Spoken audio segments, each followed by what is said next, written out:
लक्ष्मीनाथ समारंभां नाथया मध्यमाम् अस्मदाचार्य पर्यन्तां वन्दे श्री गुरु परंपराम्। अंजनी नंदनम वीरम जानकी शोकनाशनम कपीशमक्षहं तारम वंदे लंका भयंकरम। जय जय श्री राधारमण जय जय नवल किशोर जय गोपीजित चोर प्रभो जय जय माखन चोर। भक्ति भक्त भगवंत गुरु चतुर नाम वपुएक इनके पद बंदन किए नाशत विघ्न अनेक। बोली वृंदावन बिहारी लाल की जय। भागवत महापुराण की जय। सुखदेव भगवान की जय। परम मंगलमय परात्पर अखिलेश्वर अनंत करुणाकारक परात्पर परब्रह्म सच्चिदानंद स्वरूप परम पिता परमात्मा श्री राधा गोविंद सरकार राधा रमण बाधा हरण श्री बांके बिहारी लाल उनका यह वांगमय शब्द मिल है श्रीमद् भागवत महापुराण।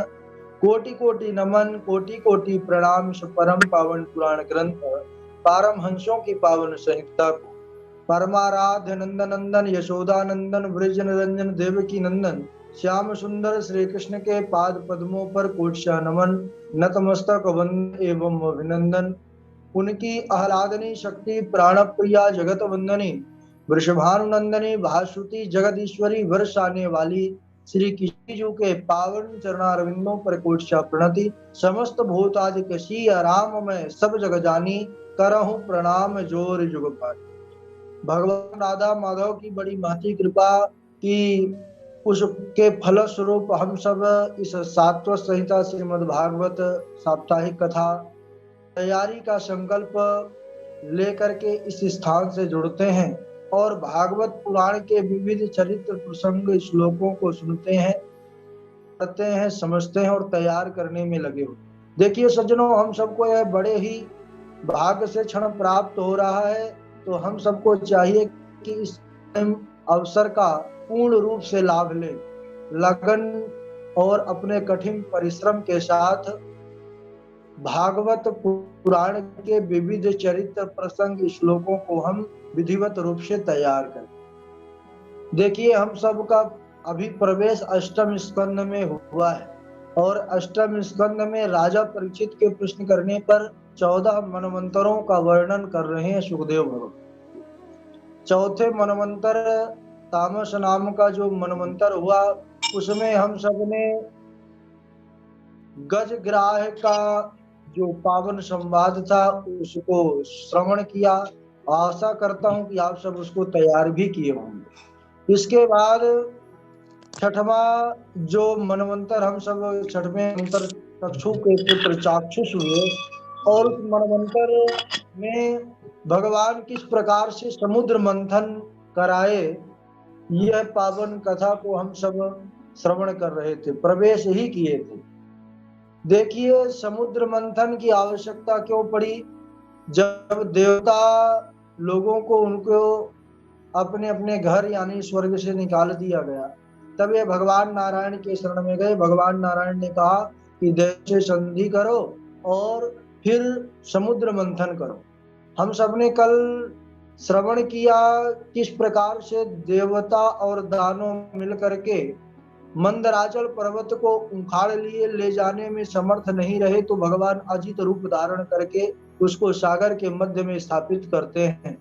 वासुकी नाग को सबने अमृत का लोभ दे करके नेति रस्सी बना लिया और जब समुद्र मंथन शुरू हुआ, मंदराचल पर्वत भार की अधिकता के कारण जब धंसने लगा नीचे सागर के अंदर, तब भगवान कच्छप अवतार धारण करके प्रकट हो गए और अपने पीठ पर धारण कर लिए। समुद्र मंथन भगवान सभी के अंदर असुरों में आसुरी शक्ति के रूप में, देवताओं में देव शक्ति के रूप में और वासुकी नाग में निद्रा के रूप में प्रविष्ट हो गए। सुंदर, बड़ा सुंदर वातावरण भी था। मंद मंद मेघ जो है तो गरज रहे, सुंदर हल्की हल्की बारिश हो रही थी, मंद मंद जल वृष्टि भी हो रही थी जिससे दानव और देवता अपने बाहुबल के द्वारा समुद्र मंथन प्रारंभ किए। सर्वप्रथम हलाहल नाम का उस मंथन से विष निकला, त्रैलोकी जलने लगी उसकी ज्वाला से। सबने भगवान शंकर को पुकारा कि देव देव महादेव भूतात्मन भूत भावना, हे देवों के देव महादेव भूत भावन, अब आप ही इस संकट से हमको बचा सकते हो। यह त्रैलोकी समाप्त हो जाएगी इस विष के ज्वाला से। यहाँ तक हम सबने कल को कथा श्रवण किया। संक्षिप्त में कह दिए कि पुनरावृत्ति हो जाए आप लोग। अब हलाहल नाम का विष जब उत्पन्न भया उस सागर से, देवों के देव महादेव को सबने पुकारा, महादेव आ गए और उस हलाहल नाम के विष को अपने हथेली पर ले करके जब पान करना चाहा, माता ने निवेदन किया कि प्रभु इसको हृदय पर न ले जाइए। अथवा भगवान भोलेनाथ भी विचार किए कि अब तो यह जो देवता और दानव ऋषि मुनि सभी लोग इस ज्वाला से डरे हुए हैं, इनको भय से अभय भी प्रदान करना है, भय से मुक्त करना है। और मेरे हृदय पर तो सदैव मेरे राम विराजते हैं, इसलिए मैं इसको हृदय पर नहीं ले जा सकता। और तब भोलेनाथ ने उस हलाहल विष को अपने कंठ के पास ही रोक लिया। उसका प्रभाव यह रहा कि उनका जो कंठ था नीला पड़ गया और भोलेनाथ को वहां से एक सुंदर नाम और भक्तों ने दे दिया, नीलकंठ। बोलिए नीलकंठ भगवान की। अच्छा, जब वह विष का पान कर रहे थे तो 2-3 बूंद पृथ्वी पर गिर गई। उसी से समस्त औषधियों ने और सर्प बिच्छू आदि जो विषैले जीव जंतु हैं, सब उसी के कारण जितना से जितना बड़ा विष है, जहर है, वह सब 2-3 बूंदों का ही प्रभाव है। बाकी भोलेनाथ सब जो है तो पान कर लिए थे। इसके बाद पुनः समुद्र मंथन हुआ, सब भय से मुक्त हो गए जब भगवान ने विष पान किया। और जब अब की बार समुद्र मंथन से बड़ी सुंदर एक गौ कामधेनु गाय प्रकट, कामधेनु गाय निकली, जिससे यज्ञीय पदार्थों के लिए दुग्ध दधि घृत के लिए ऋषियों को प्रदान कर दिया। फिर इसके बाद एक बड़ा सुंदर दिव्य घोड़ा निकला, उच्चैश्रवा नामक अश्व निकला घोड़ा। उसको दैत्यराज बलि, दैत्यों के राजा बलि ने देखा, मोहित हो गए कि इसको अब हमको दे दिया जाए। तो सबने महाराज वह घोड़ा उच्चैश्रवा नामक घोड़ा को दैत्यराज बलि को प्रदान किया। इसके बाद समुद्र मंथन से ऐरावत नामक एक गज निकला, हाथी, वह भी बड़ा सुंदर था। देवराज इंद्र ने कहा कि देखो दैत्यराज बलि, आपने घोड़ा ले लिया, अब हमको हाथी दे दो। और देवराज इंद्र अपना वाहन बना लिए उसको, ऐरावत को। इसके बाद कौस्तुभ मणि निकली समुद्र मंथन से, वह किसी को लेना नहीं पड़ा, वह स्वतः ही भगवान नारायण के पास चली गई। पारिजात वृक्ष प्रकट हुआ समुद्र मंथन से, अब की बार वह स्वर्ग की दिव्य शोभा को बढ़ाने वाला हुआ। और इसके बाद समुद्र मंथन से साक्षात माँ लक्ष्मी का प्रादुर्भाव हुआ। 10 दिशाओं को प्रकाशित करते हुए माता लक्ष्मी प्रकट हो गई।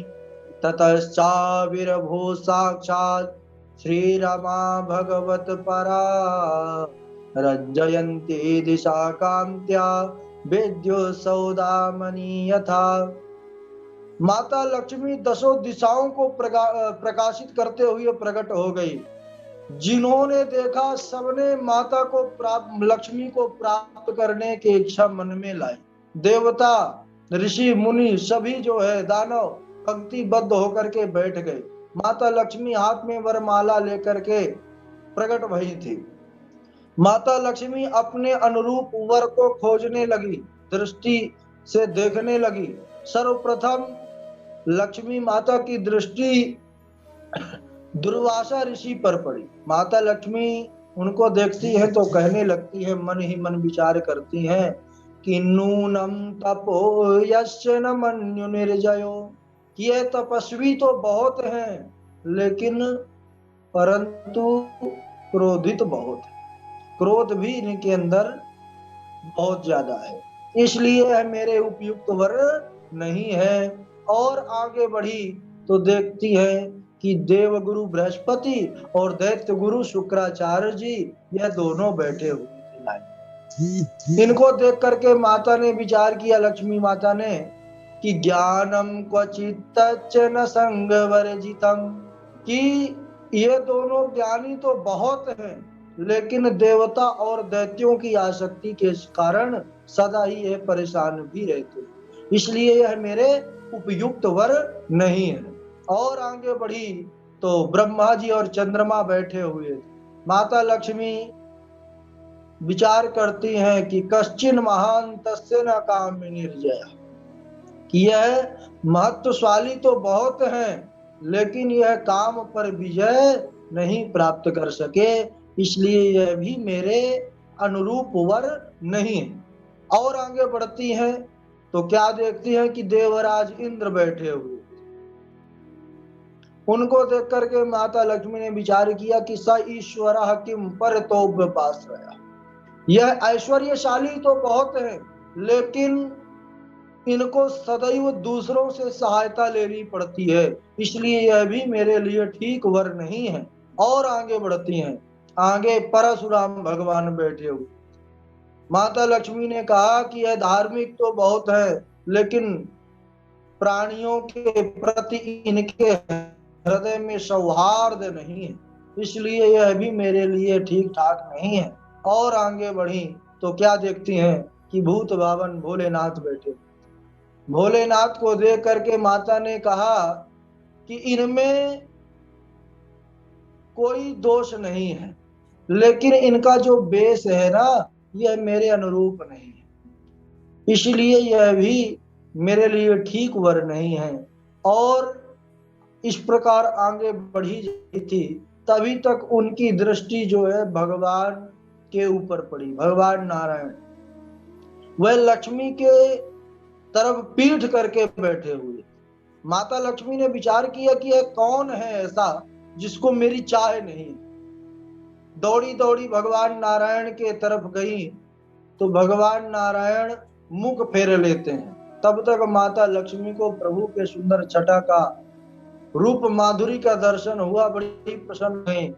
मानो उनका भाव यह रहा कि हे भगवान, होना तो यह चाहिए कि आप हमें देखा करो, हम आपको देखा करें, लेकिन आप इतने सुंदर हैं कि आप हमें देखो या ना देखो, हम आपको देखा करें। और माता लक्ष्मी कहती हैं कि प्रभु आप बड़े सुंदर हैं, आपको देख करके मैं मोहित हो गई। और माता लक्ष्मी सुंदर, उनके हाथों पर जो वरमाला थी वह भगवान नारायण के गले पर धारण करा दिया, और सुंदर उनके साथ उनकी अर्धांगिनी बन गई। धारण कराते ही उनका विवाह हो गया। भगवान ने भी लक्ष्मी का वर्ण किया, तभी से भगवान का नाम हो गया लक्ष्मी नारायण। बोलिए लक्ष्मी नारायण भगवान की। इस प्रकार जो है माता लक्ष्मी का विवाह भगवान नारायण के साथ हुआ। और लेकिन भगवान समस्त मंगलों की खान है, गुणों की खान है, लेकिन माता लक्ष्मी भगवान में भी एक दोष निकाल दी। कौन सा दोष निकाल दी? कहती हैं सुमंगला कश्चन कांक्षते ही माम, इनमें समस्त मंगलमय गुण निवास करते हैं, परंतु यह मुझे चाहती हैं, यह बहुत बड़ी कमी है। तो सज्जनों, तात्पर्य यह है कि जो धनवान होते हैं ना, उनको संसार में सब जगह दोष ही दोष दिखाई देता है ना। और इसके बाद पुनः जब समुद्र मंथन हुआ, तो अब की बार समुद्र मंथन से वारुणी नामक मदिरा प्रकट, जिसे असुरों ने ग्रहण किया बड़े प्रेम से। अब देख लो, जो संसार में मदिरा का पान करते हैं, मद्य पदार्थ शराब आदि का सेवन करते हैं, वह असुरों के अनुयायी हैं। देवता लोग यह मदिरा का पान नहीं करते हैं। दैत्यों ने ग्रहण कर लिया उसको। जो इसका पान करता है वह असुरों के ही समाज से है, असुरों का ही अनुयायी है। और नासम इति नशा, जो नाश की ओर ले जाए उसे नशा कहते हैं। जिसका पान करने के बाद केवल नाश ही हो, नाश सुनिश्चित हो, उसे नशा कहते हैं। इसलिए हम सबको चाहिए कि इस बुरी प्रवृत्ति से हमेशा दूरी बना करके रखें और अपने जो परिचित हैं समाज में जो ऐसे हैं उनको भी सही मार्ग पर लाने का प्रयत्न करें। इसके बाद समुद्र मंथन जब हुआ तो स्वयं भगवान धनवंतरी प्रकट हुए और हाथों पर अमृत का दिव्य कलश लिए। बोलिए धनवंतरी भगवान की जय। बड़ा सुंदर स्वरूप उनका, और हाथ में अमृत का कलश देख करके महाराज दानव टूट पड़े उनका। देखो, देवता जब कोई बहुत शांत सामान्य, अगर हम बोल चाल में भी देखें, जो बहुत शांत होता है तो अक्सर उनको कहा जाता है कि यह बहुत देवता पुरुष है, बहुत शांत। और जब कोई झपट पड़ता है तो कहते हैं कि यह देखो राक्षस के समान। तो झपटना जो कार्य है वह राक्षसों का ही है। और जैसे ही अमृत हाथ में देखे धनवंतरी के तो समस्त दानव जो थे सब झपट पड़े, टूट पड़े। दानव सो दानव यथा नाम तथा गुण, और छुड़ा लिए। और छुड़ाने के बाद स्वयं भी उसका पान नहीं कर पा रहे, झगड़ा करने लगे आपस में। कोई दैत्य कहता है कि आगे मैं पान करूंगा, दूसरा कहता है अगर तुमने पान किया तो पान नहीं कर पाओगे, बस प्रयत्न करोगे और मैं तुम्हारा वध करूं। आपस में ही झगड़ा करने लगे। उस झगड़ा को देख करके भगवान लीला करते हैं। देवता भी दुखी हो जाते हैं कि बताओ इतना उद्योग किया और अमृत तो जो है तो दानव लोग ले गए। तो भगवान बड़ा सुंदर स्वरूप धारण करते हैं मोहिनी का, और किस प्रकार से दैत्यों को मोहित करके देवताओं को अमृत का पान कराते हैं, इस पावन कथा को भी सुनेंगे। और मोहिनी भगवान का दर्शन करने भोलेनाथ भी आते हैं, उस सुंदर लीला को भी श्रवण करेंगे। लेकिन आज समय हो चुका है, अब कल के दिवस में आगे की कथा श्रवण करेंगे, है ना। आप लोग यहाँ तक सुंदर कथा को लिखेंगे और श्लोकों को तैयार करेंगे। अब कल वाले श्लोकों को बारी बारी से सुनाएंगे। सर्वप्रथम चमन लाल भारद्वाज जी माइक चालू करिए और सुनाइए कल वाले श्लोक।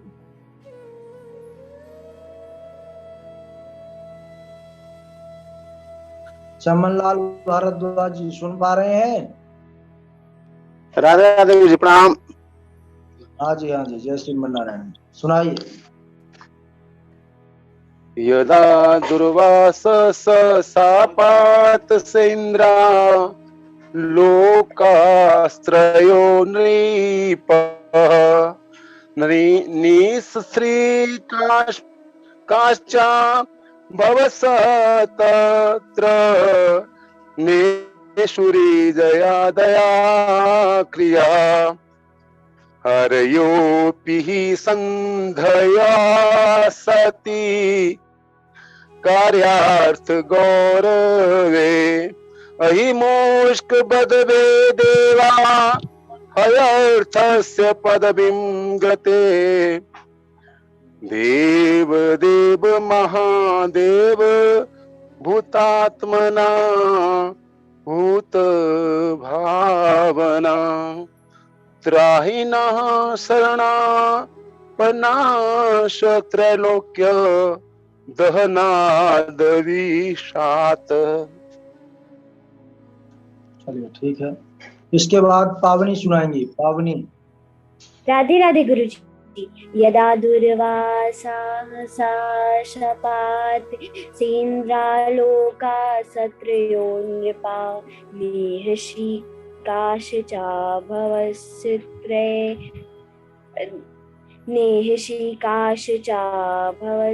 तत्र नेषु जया दया क्रिया अर्योऽपि हि सन्द्रेया सती कार्यार्थे गर्वे अहिंसक वधदेवा हयर्थस्य पदवीं गृहीत गुरुजी क्या था? और इसके बाद जी अभी दो सुना दी है कि एक सुनाई है? गुरुजी हमने 2 सुनाए। हाँ जी यदा गुरुजी याद आ गया। यदा दुर्वास देव दे और अरयोपी हाँ है। गुरुजी हमें याद आया।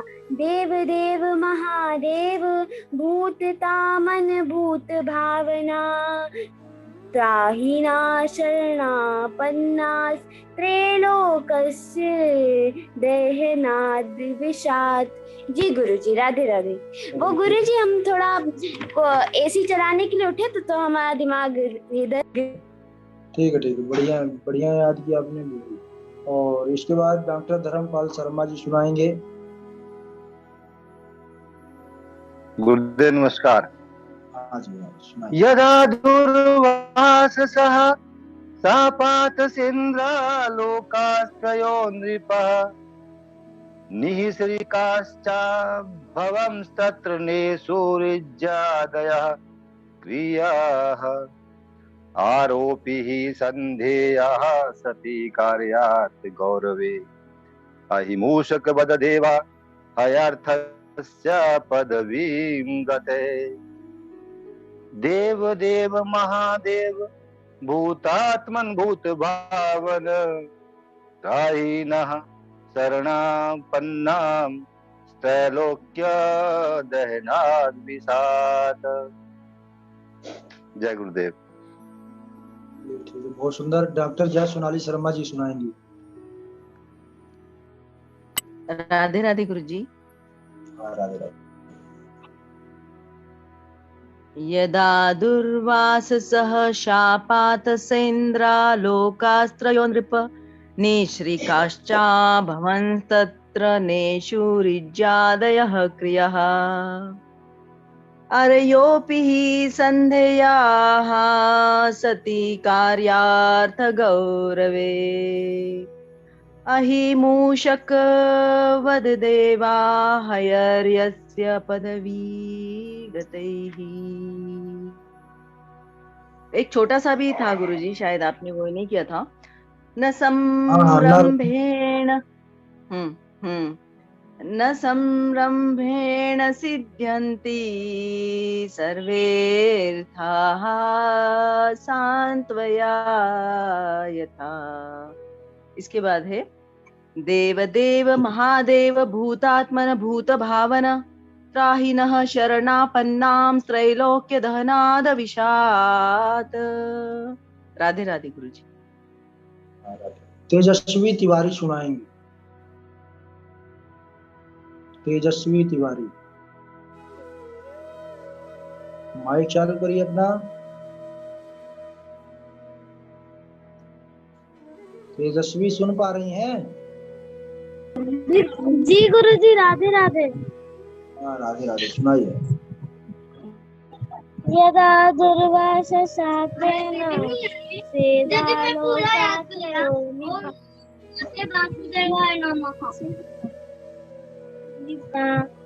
निशिकांश पये नेषु श्रीराज क्रियाम।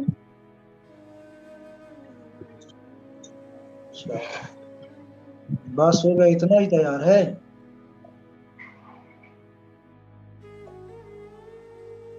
क्योंकि आज हमारी तबीयत खराब थी इसलिए एक ही याद कर पाए गुरुजी। चलिए ठीक है, दवा लीजिए जल्दी ठीक हो जाइए। ठीक है जी गुरुजी। चलिए नयन दुबे सुनाएंगे अब। नयन जी। गुरुजी 1 मिनट। प्रणाम जी। राधे राधे। बस 1 सेकंड बाद सुना दे रहा हूँ मैं, आप किसी से पूछ लीजिए। चलिए ठीक है, आप ले लीजिए, हम दूसरे से सुन रहे हैं तब तक।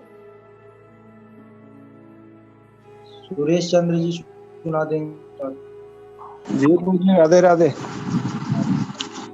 यदा दुर्वाससः शापात् सेन्द्रालोकस्त्रयो नृपः निःश्रिकाश्चां भवस्त्र नेषुरुज्याद्य क्रियः अर्योऽपि हि सन्देयः सति कार्यार्थ गौरवे अहिमूषक वददेवा हयर्थस्य पदवीं गते देव देव महादेव भूतात्मन भूत भावना तराहिनः शरणापन्नः त्रैलोक्यस्य दहनाद विषाद। राधे राधे गुरु जी। ठीक है, बहुत बढ़िया। हाँ जी, सुनाएंगे अब नयन दुबे। राजेंद्र प्रसाद जी सुनाएंगे। जी गुरु जी प्रणाम, राधे राधे। हाँ राधे राधे। यदा दुर्वासः सापादसेन्द्रलोकत्रयो निप निःश्रीकस्य भवंस्तत्र निःसुरेजदय क्रियः आरयोऽपि हि सन्देहः सति कार्यार्थ गौरवे अहिमुषकवदेवा अयर्थ संपदवीं गतः देवदेव महादेव भूतात्मन भूतभावन त्राहिन शरणापन्नस्त्रलोक्य दहनाद विषाद। राधे राधे गुरु जी। ठीक है, और इस सुनाएंगी साक्षी। राधे राधे गुरु जी। राधे राधे।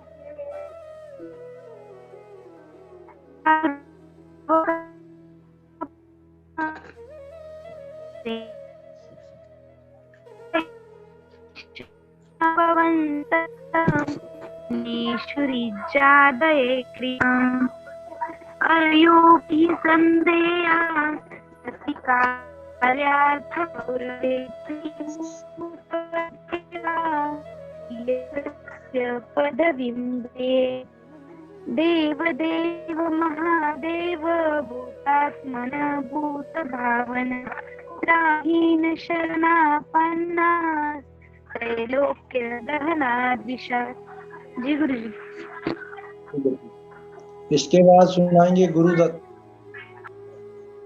गुरुदत्त सुनाइए, शुरू करिए। गुरुदत्त सुन पा रहे हैं? परशुराम शर्मा जी सुनाएंगे। राधे राधे गुरु जी। सुनाइए। रत्नाकरस्त्वं गृहं पत्नी च पद्मादेयं किमस्तव्य जगदीश्वराय आभिर्वामनयनं हतमानसाय दत्तं मानो मे यदुपते कृष्णं गृहाणम् यदा दुर्वासः शापातसेन्द्रो लोकस्त्रयो नृपौ निःश्रीकाश्चाभवस्तत्रं नेषुरज्जयादय क्रियाः अर्योऽपि हि सन्देया सति कार्यार्थगौरवै अहिमूषकवधं देवां हयर्थस्य पदवीं गतेः देवदेव महादेव भूतात्मन भूतभावना राहिन शरणा प्रपन्नास त्रिलोक्ये दहनाद विषातम्। राधे राधे गुरु। बहुत सुंदर। इसके बाद सुनाएंगे अमरचंद भारद्वाज जी। यदा दुर्वास शापात सेन्द्रालोकास्त्रयो नृप निःश्रीकाश्च भमस्तनत नेषुरिज्यादे क्रिया अर्योऽपि है संदेया संति कार्यार्थ गौरवे अहमूषकवद देवा हृतस्य पदवी गते देवदेव महादेव भूतात्म भूत भावन त्राहीन शरणपन्नास त्रिलोक दहनाद विषाद। चलिए, बहुत बढ़िया। इसके बाद जितेंद्र जोशी जी सुनाएंगे। जितेंद्र जोशी। गुरुजी राधे राधे। गुरुजी मेरे से पहले हाँ नंबर है इनका। हेलो। अच्छा अच्छा, चलिए कल से इनका रह गया। गुरुजी राधे राधे राधे। आज गुरुजी मैं थोड़े रास्ते में हूँ, कोई गांव गया हुआ था। अच्छा, आज ही आपका नेटवर्क बहुत अच्छा है, बढ़िया आवाज आ सुना रही है, दूंगा। तो आज आप सुनाएंगे आज नहीं? आज रास्ते में हूँ, थोड़ी बहुत कथा सुना दूंगा मैं। अच्छा, तो रास्ते में है, श्लोक नहीं सुना पाएंगे, कथा सुना देंगे? जी आप श्लोक नहीं सुना रहे हैं, कथा सुना देंगे रास्ते में? हाँ, रास्ते में थोड़ी बहुत कथा सुना दूंगा आज गुरु जी, जो तो याद वीडियो है। कैसे? तो वीडियो चालू करना पड़ेगा ना? हाँ जी गुरु जी, तो वीडियो चालू कर लेंगे? जरूर।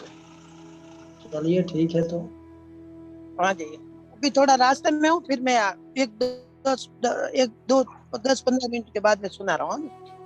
चलिए चलिए, गिरिजा शंकर तिवारी जी। जी राधे राधे गुरु जी।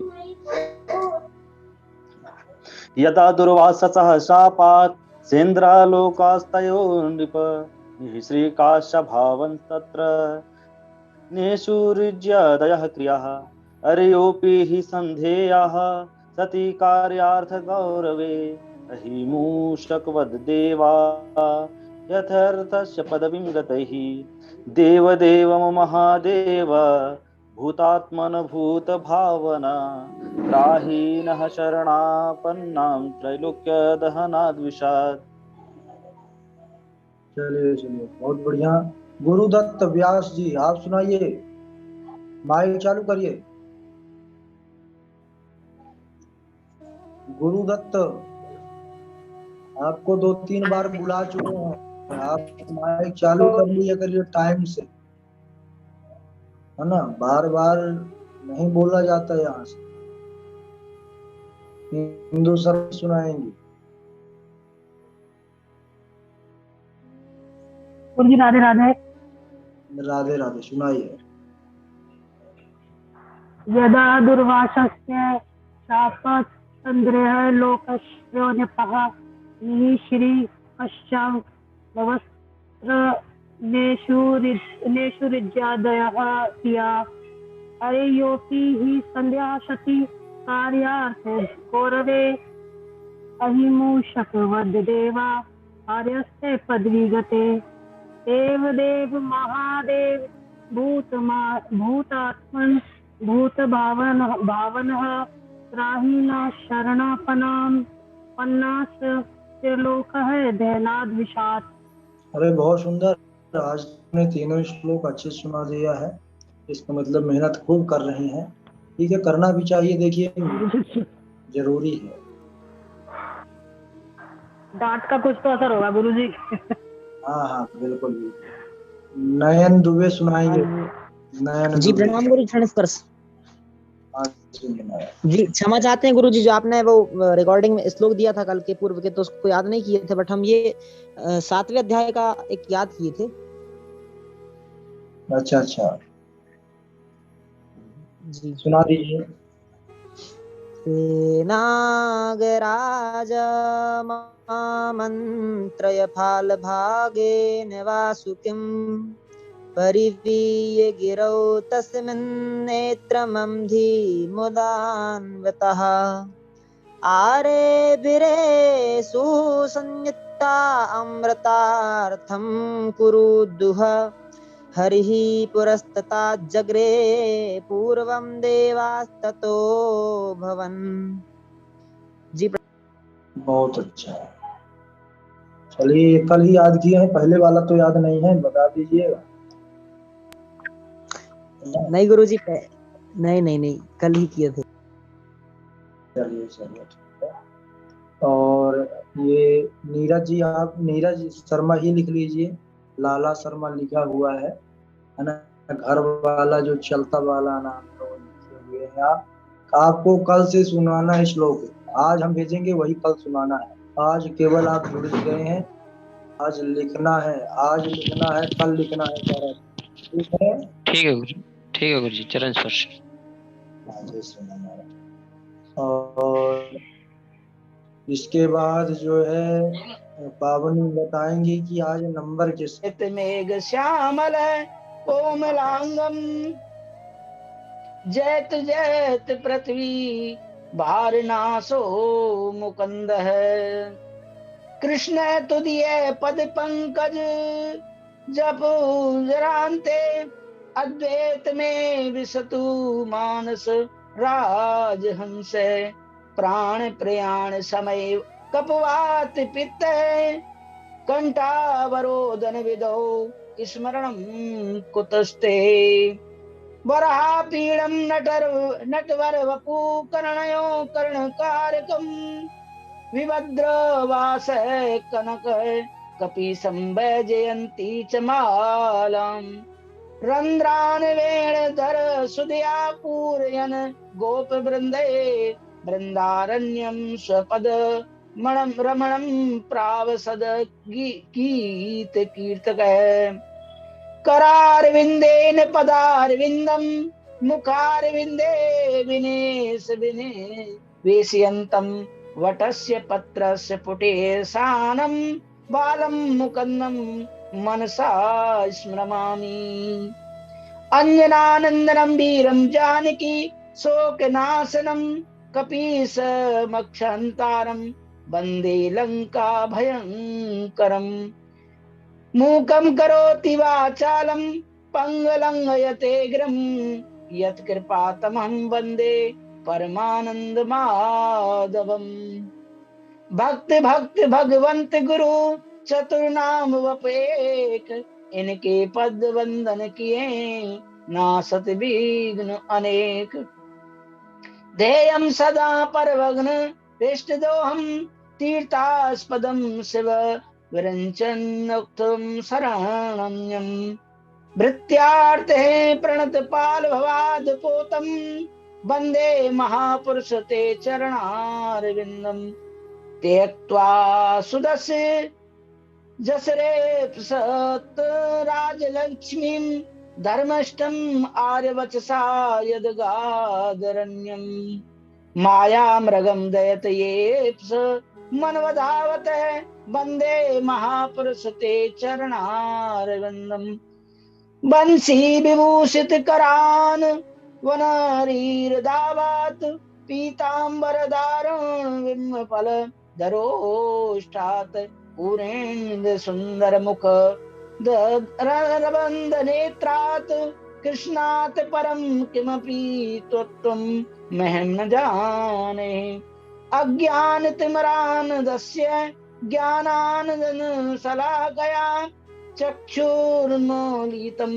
येन तस्मै श्री गुरुवे नमः। जय जय श्री राधा रमण जय जय नवल किशोर जय गोपी चित चोर प्रभु जय जय माखन चोर वृंदावन के वृक्ष को मरम न जाने कोई डाल डाल और पात पात श्री राधे राधे हो वृंदावन सो बन नहीं नंदगाम सो गाम बंसी बट सो बट नहीं कृष्ण नाम सो नाम राधा मेरी स्वामिनी मेरा देखो दास जन्म जन्म मोदी जियो वृंदावन सोवास प्रेम सरोवर प्रेम को भरो रहो दिन नैन जहाँ श्री राधे पग धरे श्याम धरो दो नैन मेरी भवबाधा हरो राधा नागर सोई जातन की छाई परे श्याम हरित मन होय बोली वृंदावन बांके बिहारी लाल की जय। भक्त वांछा कल्पतरु दीनबंधु दीनानाथ जगतपति अखिलेश्वर योगी राज श्री भगवान बाल कृष्ण लाल की बांगवई प्रतिमूर्ति शब्दमय प्रतिमूर्ति श्रीमद् भागवत महापुराण के चरणों में मेरा कोटि कोटि प्रणाम।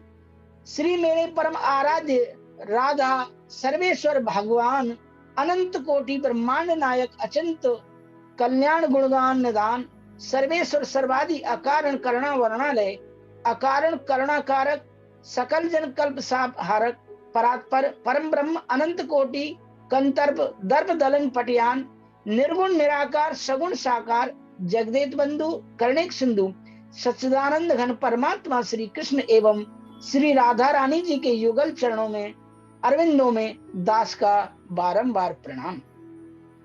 पूज गुरुदेव भगवान, पूज माता पिता के चरणों में प्रणाम। गौ माता, भारत माता, 33 करोड़ देवताओं को कोटि कोटि प्रणाम। ग्राम देवता, स्थान देवता, वास्तु देवता एवं समस्त देवी देवताओं के चरणों में कोटि कोटि प्रणाम करते हुए श्रीमद् भागवत कथा श्री हर चर्चा के परम रसिक श्रोता ज्ञानी नाम अग्रहणम अनंत बलवंत श्री हनुमान जी सरकार के चरणों में प्रार्थना, उनसे आग्रह की कथा स्थल में आकर उपस्थित हो, अग्रिम पंक्ति में बैठकर श्रीमद् भागवत कथा रूपी रस का रसपान करें। स्थान देवता, ग्राम देवता आए और अपनी कृपा बरसाएं।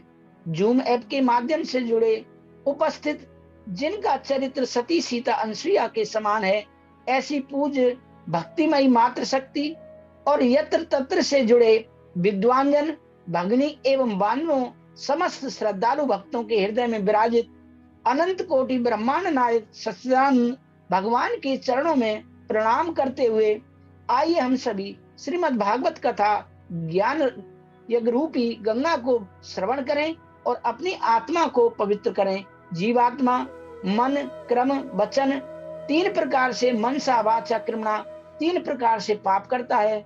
पहले भगवान नाम संकीर्तन करें और फिर गुणगान करें।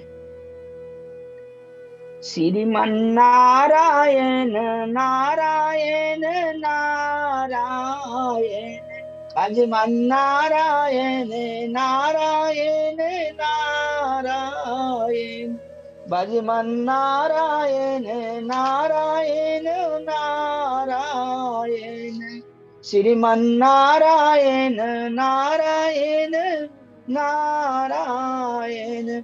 गज और गाओ लड़े जल भीतर रामा, गज और गाओ लड़े जल भीतर रामा, लड़त लड़त गज हारायण हरि हरि, लड़त लड़त गज हारायण, श्रीमन नारायण नारायण नारायण, भजमन नारायण नारायण नारायण।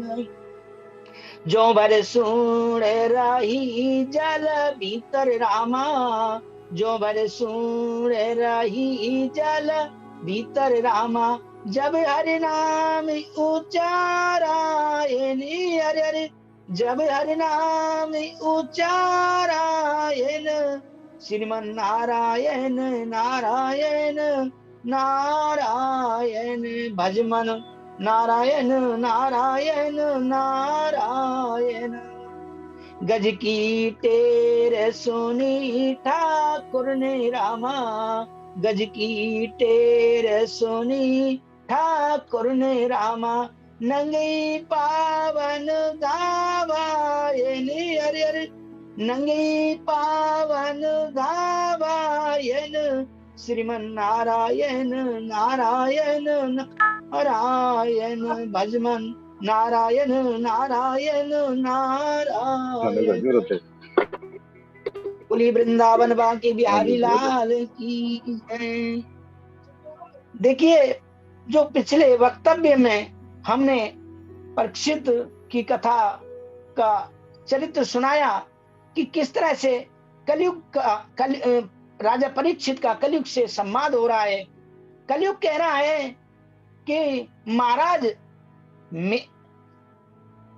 कलयुग में जो एक बार भी भगवान का नाम ले लेगा उसको वह पुण्य मिलेगा जो सतयुग त्रेता द्वापर में भी नहीं मिला।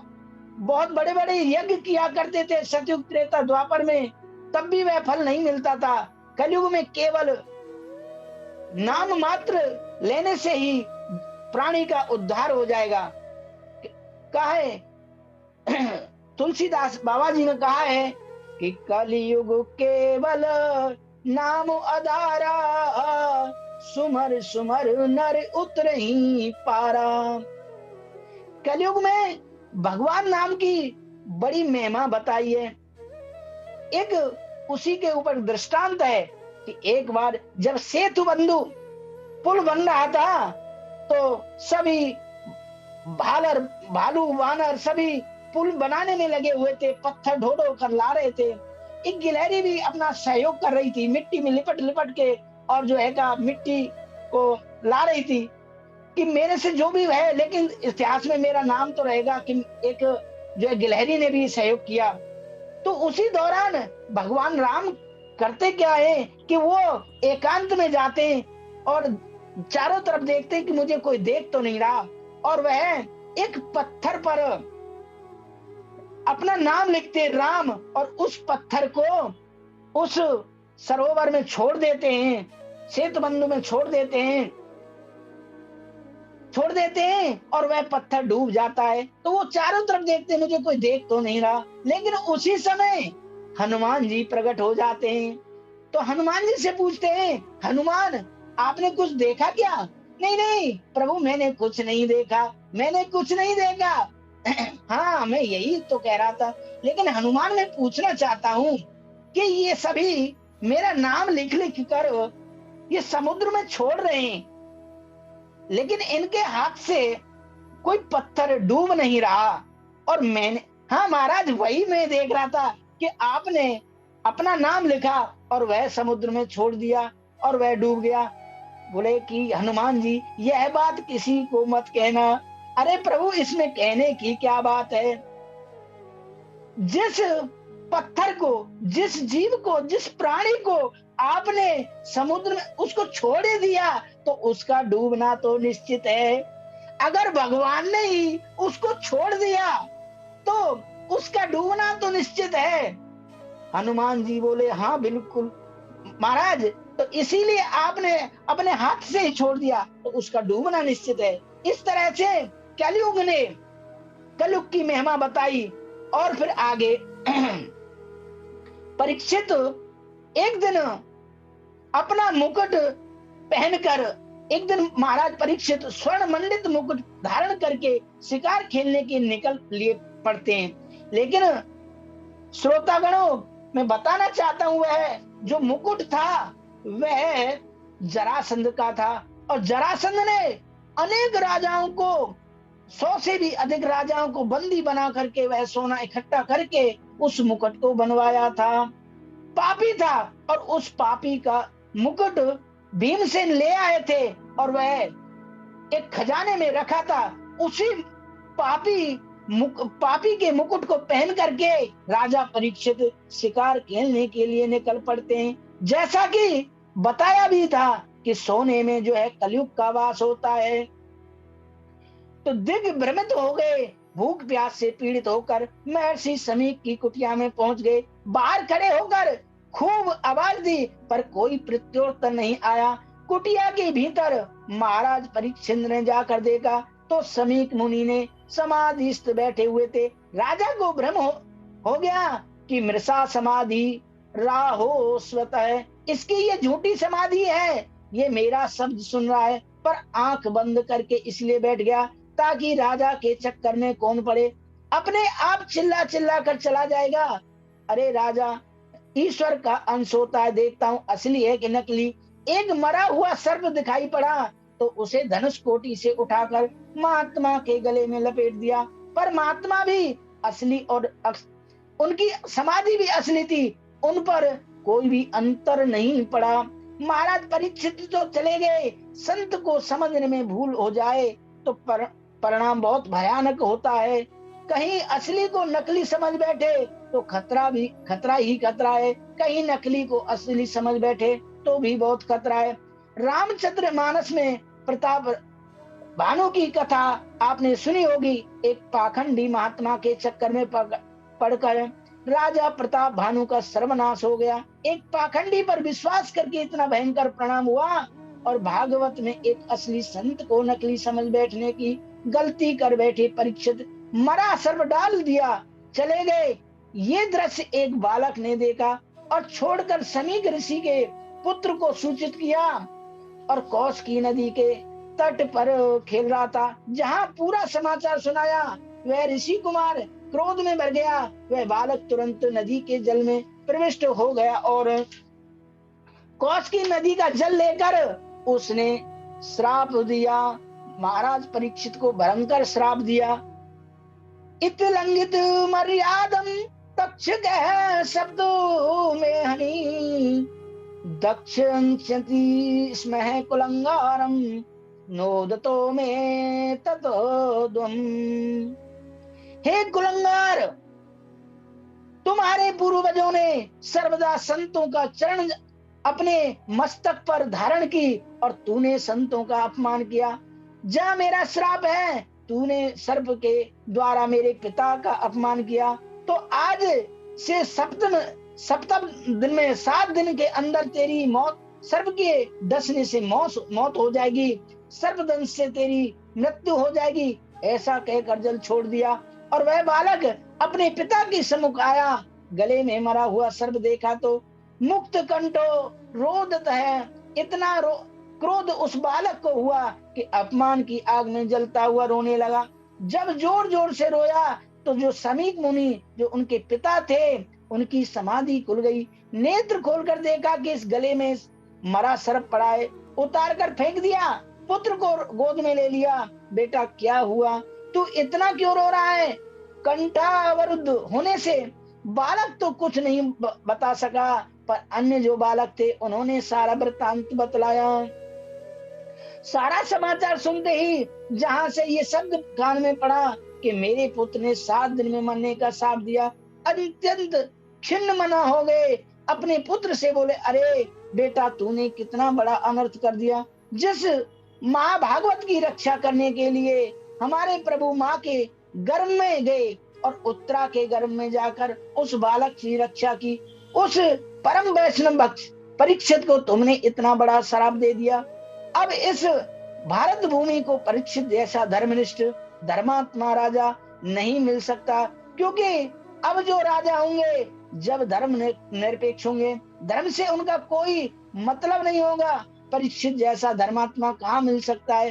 अरे एक समय भी था, मैंने देखा बंधुओं, लगभग ये 1990 के आसपास की बात है, तो मैं भी एक पैगांव गांव है कोसी कला के पास मथुरा जिले में, तो मैं उस समय प्रथमा कक्षा में पढ़ता, 1990 के आसपास की बात है।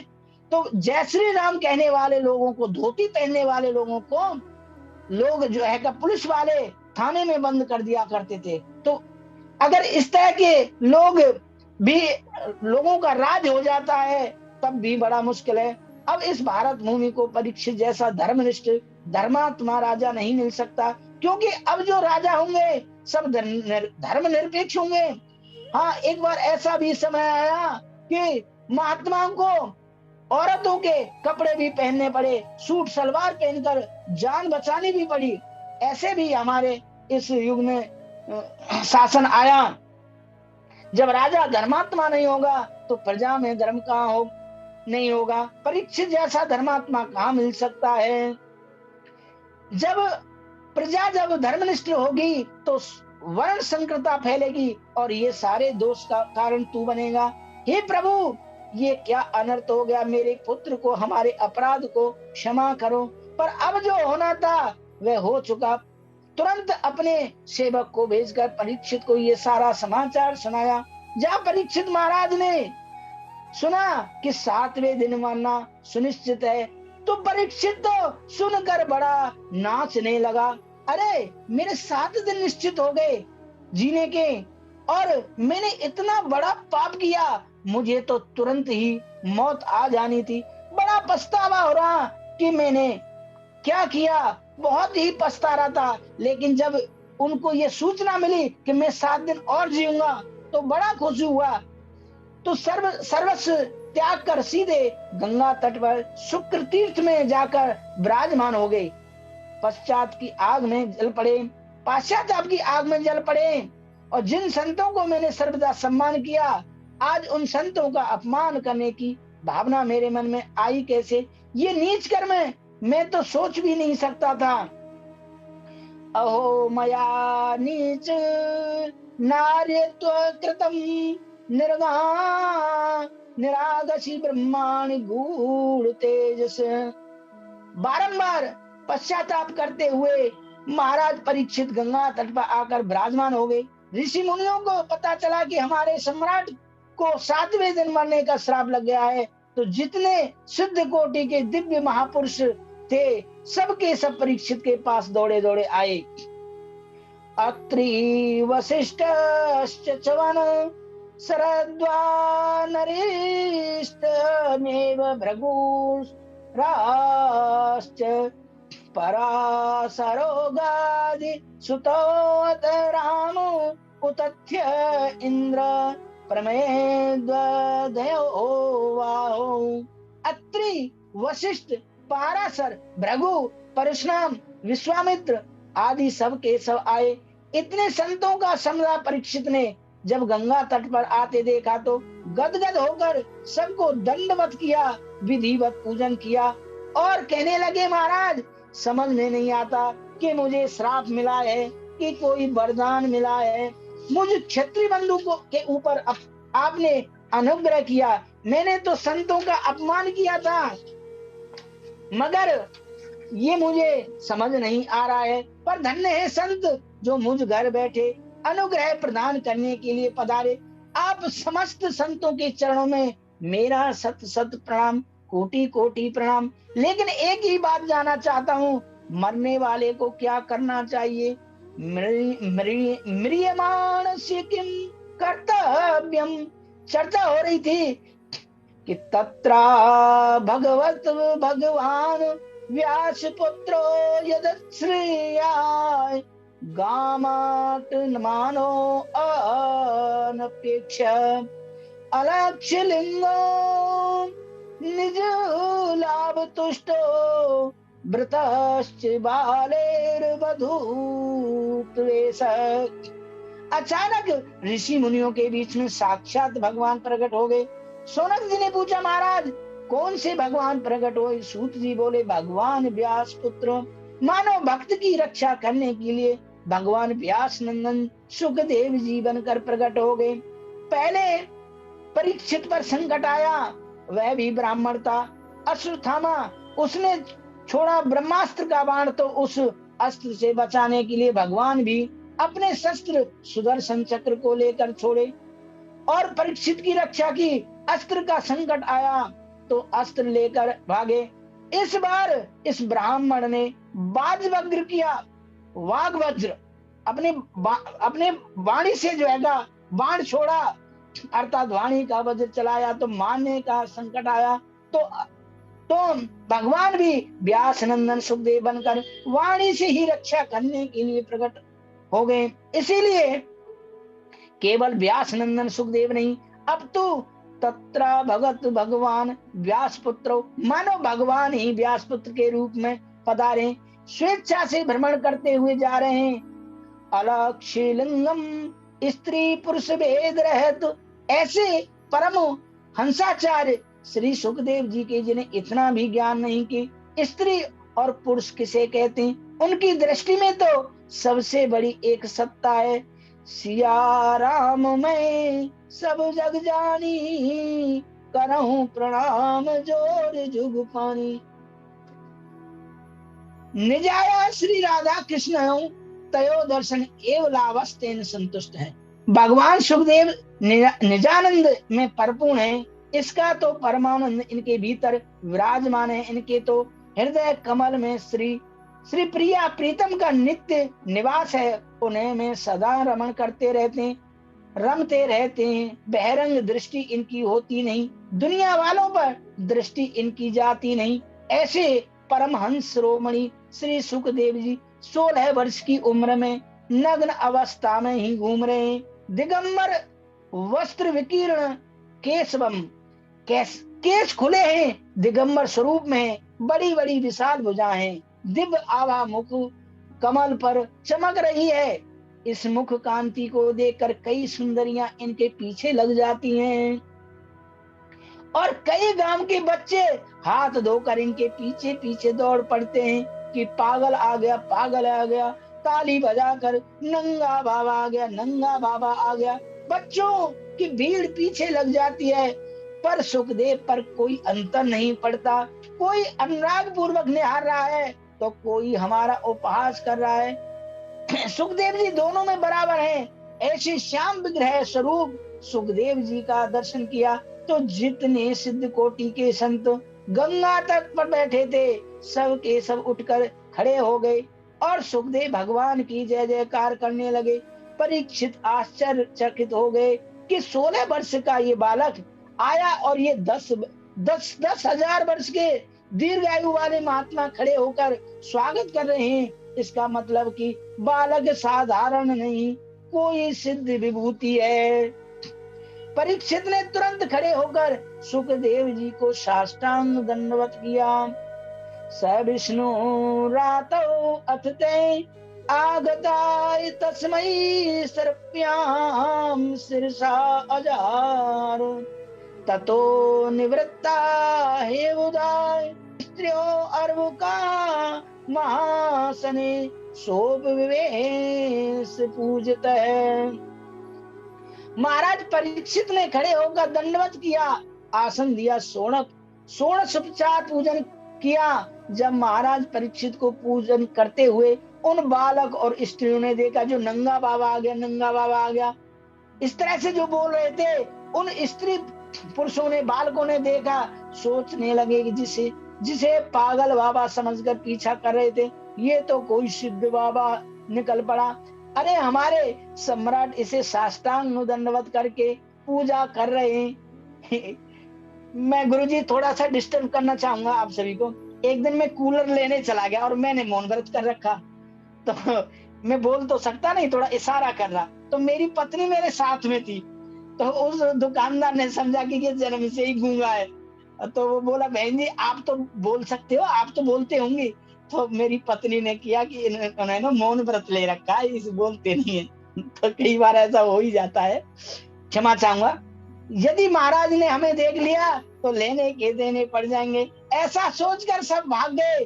परीक्षित महाराज ने विधिवत पूजन किया और कहा, भगवान आज मैं धन्य हो गया, मुझ जैसे शत्रु बंधु के ऊपर आपने अनुग्रह किया, कृपा की, सहज पदार्थ कर दर्शन किया।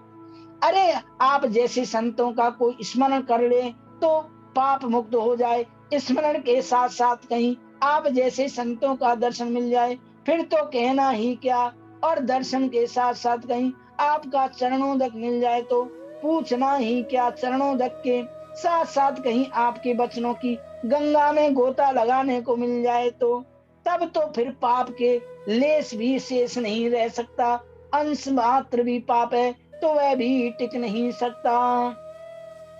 ये शाम संसरणात् पुंसाम सद्य सुध्यन्ति वही ग्रह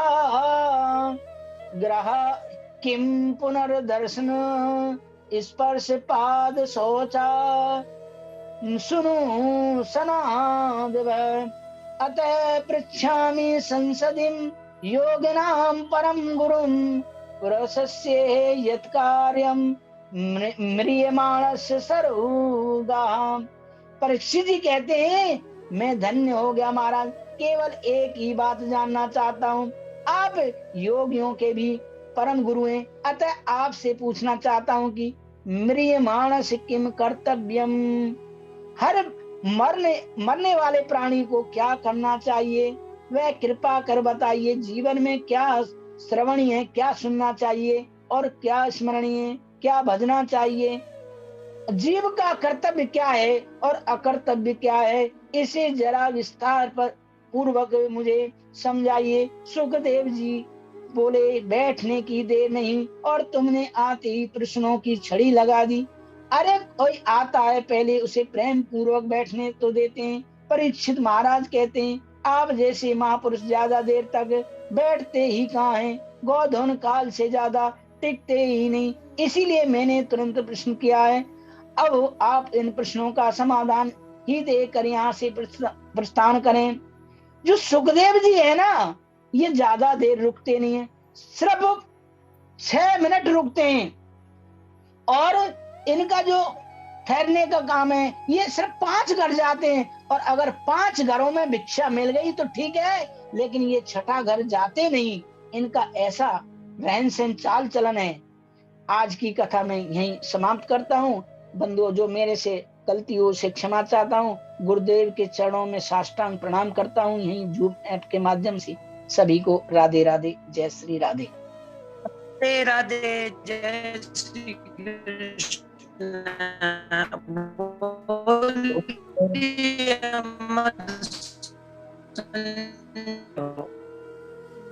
हाँ जी, हाँ जी, ठीक है। चलिए, बहुत सुंदर, बहुत आनंद आया।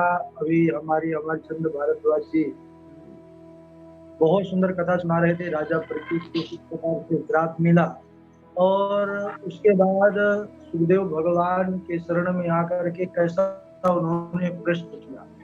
तो वास्तव में राजा परीक्षित हम समस्त जगत जीव के लिए ही वह इस प्रकार से प्रश्न किए कि जो सर्वथा नियमाण है, अतः पृच्छामि संसिद्धिं योगिनां परमं गुरु पुरुषस्य यत् कार्यं म्रियमाणस्य सर्वं।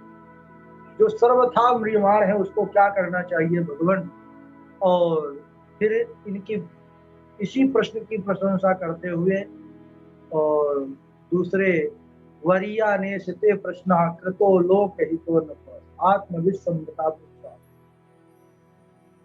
तो बड़ा सुंदर आगे चल के उदाहरण आएगा किस प्रकार से राजा परीक्षित को सुंदर कथा का प्रारंभ करते हैं सुखदेव भगवान सुनाना, उसको भी हम अगले वक्तव्य में सुनेंगे। हमारे कुशल प्रवक्ता जो अमरचंद भारद्वाज जी है, बहुत सुंदर, बहुत ही सरल है। आपके वक्तव्य को सुनकर के बड़ी हमको प्रसन्नता हुई। भगवान राधा माधव के चरणों में यही प्रार्थना करते हैं कि विशेष कृपा आपके ऊपर बना करके रखें, उत्तरोत्तर ज्ञान में आपको वृद्धि की प्राप्ति होती रहे और भागवत के चरित्रों को ऐसे ही आप निरंतर गाते रहे। बहुत बढ़िया, बहुत बहुत आपको साधुवाद, बहुत बहुत मंगल कामना। आपको जितने लोग जुड़े हैं सभी आपकी कथा को सुन करके बड़े प्रसन्न है ना। जितेंद्र जोशी जी तो अतिशय प्रसन्न है, उनका भी धन्यवाद आपके द्वारा हो। गुरुजी उनका आवाज तो निकल ही नहीं, नेट तो खत्म कर देती है। चलो गुरुजी